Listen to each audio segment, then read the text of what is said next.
Statenlid Sint Maarten gearresteerd. Dat is vandaag gebeurd. Oud-minister Omar Odli en zijn broer Malik Odli zijn gearresteerd in verband met afzonderlijke onderzoeken naar een vermeende mishandeling tijdens de carnavalsfestiviteiten in Carnaval Village in april van dit jaar.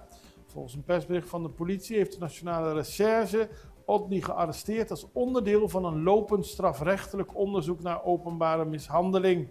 Het is helaas niet het enige incident wat op Sint Maarten de afgelopen dagen naar buiten is gekomen over statenleden. Zo hebben we een hoog opgelopen handgemeen gehad in het parlement deze week tussen Ardwell Iron en Dimar Labega.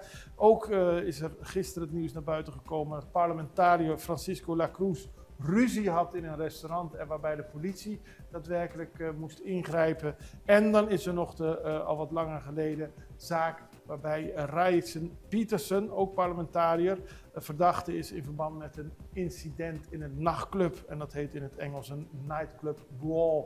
Dus een vechtpartij in een discotheek. Het zijn allemaal incidenten waar parlementariërs mee te maken hebben.